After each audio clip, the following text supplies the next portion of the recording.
Bismillahirrahmanirrahim. Assalamualaikum warahmatullahi wabarakatuh. Oke, pada video kali ini saya akan bahas materi fisika untuk kelas 12 SMA atau sederajat ya.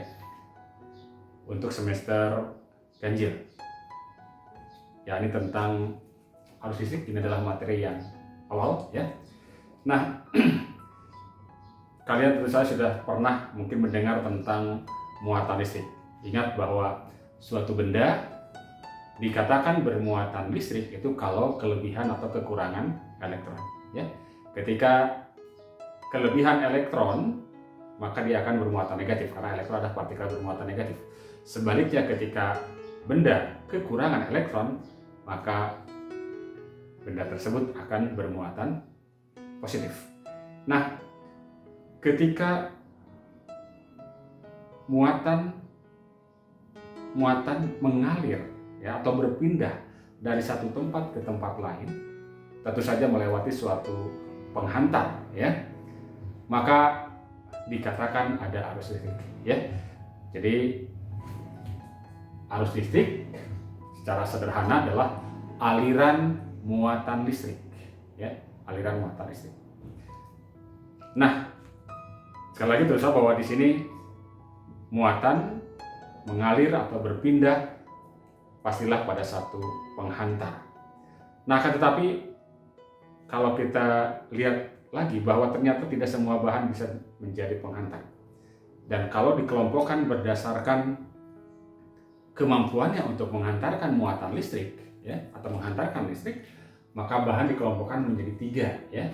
Ada konduktor, ada isolator, dan ada bahan semikonduktor. Nah, konduktor itu adalah bahan yang mudah atau dapat menghantarkan muatan listrik. Jadi mudah menghantarkan muatan listrik. Sebagai contoh misalnya tembaga ya, perak, emas, besi ya, air ya. Jadi banyak bahan-bahan konduktor. Kemudian isolator ya, bahan yang tidak dapat menghantarkan muatan listrik ya, karet misalnya ya, plastik, kayu kering misalnya ya, dan lain-lain ya. Kemudian bahan semikonduktor itu adalah bahan yang daya hantar listriknya atau kemampuan menghantarkan muatan listriknya itu berada di antara bahan konduktor dan isolator. Contohnya adalah misalnya ada silikon ya, germanium ya, dan lain-lain ya. Ya, tentu saja meskipun berbeda-beda kemampuan daya hantar listrik masing-masing punya peran tertentu, punya manfaat tertentu ya. Oke, jadi konduktor atau tembaga ini untuk menghantarkan, tetapi tentu saja ketika listrik itu dihantarkan maka harus diisolasi atau harus dilindungi ya. Makanya kalau kalian perhatikan kabel listrik ya, itu pasti bagian luarnya itu kan dilapisi oleh karet misalnya ya, terus macam plastik. Oke, jadi ini seringkali dipakai bersamaan ya antara konduktor dan isolator. Jadi untuk melindungi ya yang isolatornya.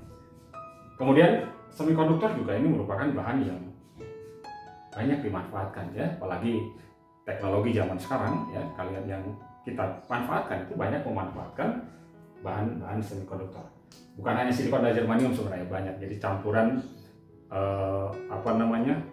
golongan 3 dengan 5 misalkan ya, gallium dan arsenid dan macam-macam banyak ya. Ya, jadi ini untuk bahan IC misalnya ya, atau rangkaian terintegrasi ya. Oke. Nah, mengapa arus listrik bisa muncul pada penghantar atau konduktor ya? Itu ternyata muncul itu akibat adanya beda potensial. Jadi kalau misalnya ini saya gambarkan dua buah bola ya, yang satu bermuatan positif, yang satu bermuatan negatif. Maka bola yang bermuatan positif itu akan memiliki potensial lebih tinggi. Jadi potensial listrik lebih tinggi ya. Jadi potensial tinggi katakan saja ya. Potensial listrik tinggi ya. Sebaliknya bola yang bermuatan negatif ini akan memiliki potensial yang rendah. Nah, seandainya di antara kedua bahan ini misalkan sudah bola ditempelkan logam di sini ya, logam, maka muncullah arus ya. Nah, sebenarnya yang berpindah, yang mudah berpindah di dalam logam itu adalah elektron ya. Jadi nanti karena di sini di bola yang kedua yang potensial itu akan memiliki lebih banyak elektron, maka elektron akan berpindah dari bola yang potensialnya rendah atau dari bola yang muatannya negatif ke bola yang muatannya positif. Ini elektron. Jadi ada aliran elektron dari potensial rendah ke potensial tinggi ya. Nah, arus listrik itu didefinisikan sebagai seolah-olah aliran muatan positif ya. Jadi atau aliran muatan positif lah, berarti dari potensial tinggi ke potensial rendah. Jadi arusnya ke sini ya. Ini aliran arusnya. Arus listrik. Oke, jadi arus listrik didefinisikan mengalir atau berpindah dari potensial tinggi ke potensial rendah. Sementara elektron arahnya atau alirannya adalah dari potensial rendah ke potensial tinggi. Nah, aliran muatan ini bisa kita analogikan dengan aliran air, ya, aliran air. Jadi kalau misalnya ini saya sudah berikan gambar di sini ada tabung berbentuk U, kemudian di sini ada keran, ya, jadi terpisah ini tertutup. Ini kita isi penuh dengan air. Nah, dalam kondisi seperti ini, ya, ini terdapat beda potensial kita katakan ya, potensial gravitasi antara kaki tabung ya sebelah kiri dengan sebelah kanan ya, atau bejana sebelah kiri dengan sebelah kanan, kakinya berbeda ya potensialnya. Seandainya keran ini kita buka, apa yang terjadi? Nah, kalau kita buka ya, maka sebagian dari air ini akan apa? Berpindah, ini akan turun dan ini akan apa? Nambah. Ini suatu saat apa? Suatu saat akan dicapai keadaan di mana permukaan sebelah kiri dengan permukaan sebelah kanan akan sama. Jadi aliran air ya melewati keran ini itu terjadi hanya sesaat saja. Sampai apa? Sampai ketinggian permukaan air pada kaki bejana sebelah kiri dan sebelah kanan menjadi sama. Demikian pula di sini sama ya. Jadi kapan muatan itu terhenti alirnya atau kapan elektron itu berhenti mengalir? Ya, ini ketika potensial pada bola pertama dengan bola kedua itu menjadi sama. Ya. Oke. Jadi sekali lagi bahwa arus itu muncul kalau ada beda potensial. Ketika beda potensialnya apa? Ketika potensialnya sudah sama, maka arusnya terhenti. Nah, tentu saja nanti bahwa ketika kita ingin memanfaatkan aliran muatan ini ya, atau memanfaatkan arus ini, maka kita harus memanfaatkan aliran muatan yang kontinu ya. Oke, namun kita akan bahas nanti pada video yang berikutnya ya. Jadi kali ini kita akan lihat konsep arus listriknya itu sendiri ya, seperti apa. Nah, secara matematis ya, secara matematis bahwa arus listrik ya, jadi kalau definisinya ya, definisi matematis bahwa arus listrik adalah banyaknya muatan tiap satuan waktu ya. Arus itu adalah banyaknya muatan yang mengalir itu saja ya, yang mengalir tiap satuan waktu ya, tiap satuan waktu. Jadi secara matematis ini ditulis bahwa I, kita beri simbol I, itu adalah delta Q per delta T Atau boleh juga kita tulis dalam ungkapan sesaat ya, tidak ada dua ungkapan, saya berikan I sebagai fungsi waktu itu adalah dq dt ya. Apa sih bedanya ini dengan ini ya? Nah, kalau yang sebelah kiri adalah ungkapan arus rata-rata, jadi tinggal dihitung berapa banyak sih misalkan muatan yang lewat satu penampang atau penghantar dalam selang waktu 1 menit. Nah, bagilah dengan waktunya itu sendiri, maka dapatlah arus rata-rata. Nah, kalau yang ini, yang kedua, ini adalah arus setiap saat. Jadi dari detik ke detik berapa? Ya, jadi turunan jadinya ini ya, dq dt ya, turunan. Jadi yang ini disebut dengan arus rata-rata ya, arus rata-rata, arus listrik rata-rata maksud saya ya. Yang ini adalah arus listrik sesaat ya, sesaat. Oke. Nanti kita akan lihat bagaimana cara menghitung atau menggunakan keduanya ya. Nah, ingat bahwa arus listrik dinyatakan dalam satuan apa? Ampere ya, satuan ampere. Jadi kalau kita lihat dari sini ya, Q kan satuannya muatan kolom, T adalah sekon kan ya, ini adalah ampere. Jadi 1 ampere itu adalah 1 kolom per sekon ya. Nah, seringkali juga ini karena sifatnya turunan seperti dq dt atau delta Q per delta T, seringkali juga disebut sebagai laju muatan listrik ya.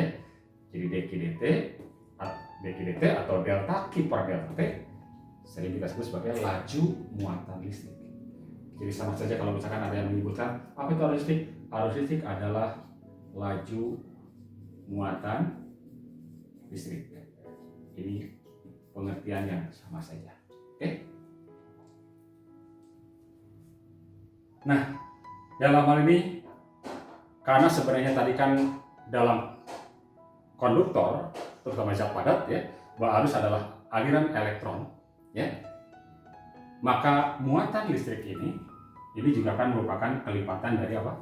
Kelipatan dari muatan elektron ya. Jadi delta Q ya. Jika misalkan ya, jika dalam penghantar atau konduktor terdapat N elektron ya, yang mengalir, yang berpindah ya, maka muatannya itu sama saja dengan N dikali dengan E ya, di mana E-nya itu adalah 1,6 kali 10 pangkat min 19 kolom. Ini seringkali disebut sebagai muatan elementer ya, muatan elementer. Oke, kita akan coba lihat contohnya ya. Misalnya pada sebuah lampu terdapat arus 2 ampere ya. Kemudian kita ingin tentukan jumlah elektron yang melewati filamen lampu tiap menit berapa ya. Jadi kita tinggal lihat saja datanya ya di sini. Kita ketahui kan pertama adalah apa ini? Arus ya, I ya. Arusnya diketahui. Kemudian yang kedua, nah tiap menit. Nah ini waktu kan tadi kan ya, waktu T. Ingat waktu biasanya dinyatakan dalam sekon ya.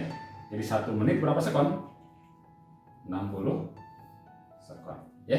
Oke, tiap menit. Kalau tiap menit berarti tiap 1 menit ya, 1 menit 60 sekon. Dan yang dicari apa? Yang dicari jumlah elektron ya. Jumlah elektron. Berarti apa? N yang dicari. Ini yang dicari. Ya, berapa N-nya. Nah, kita tinggal lihat tadi bahwa konsepnya arus itu adalah aliran apa? Muatan. Dan muatan itu selalu kelipatan dari apa?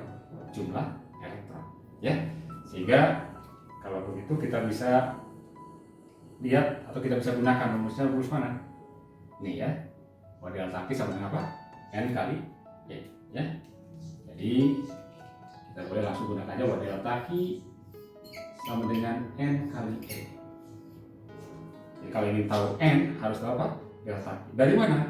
Dari informasi arus dan apa? Waktu. Ya. Delta Q juga. Nah, kita bisa lihat dari sini kan ya. Sama dengan apa? I dikali apa? Delta T kan ya. I dikali dengan delta T selang waktu. Ya. Delta T-nya ya dikali yang ini sebenarnya. Delta T selang waktu. Ya. Oke, dengan demikian kita tinggal masukkan saja. N yang dicari berarti N. E-nya adalah 1,6 kali 10 pangkat min 19 sama dengan arusnya 2,0 dikali dengan delta T-nya 60. Sehingga kita akan dapatkan N sama dengan berapa? Berarti ya, ini kan tinggal 2 kali 60 berapa? 120 ya. 120 dibagi ini ya. Jadi 120 dibagi dengan 1,6 kali 10 pangkat min 19 ya. Ambil aja dijadikan 12 per berapa? 16 ya. Jadi kalau dijadikan 16 ini berarti ini 10 pangkat min 20 ya. Min 20 ya. Oke. 12 per 16 berapa? Bagi 4 berarti 3 per 5 ya. Oh, sorry. Bagi 4 berarti 3 per 4 kan ya? Berarti 30 karena datanya 30 dibagi dengan 4 7,5 ya. Berarti ini 7,5 dikali tadi ini kan jadi ubah jadi 10 pangkat berapa? 20 ya? 10 pangkat 20 elektron. Oke? Baik. Pada pertemuan kali ini sementara saya cukupkan dulu ya. Nanti kita akan bahas pada video selanjutnya bagaimana contoh yang lain terkait dengan arus listrik. Oke, terima kasih. Assalamualaikum warahmatullahi wabarakatuh.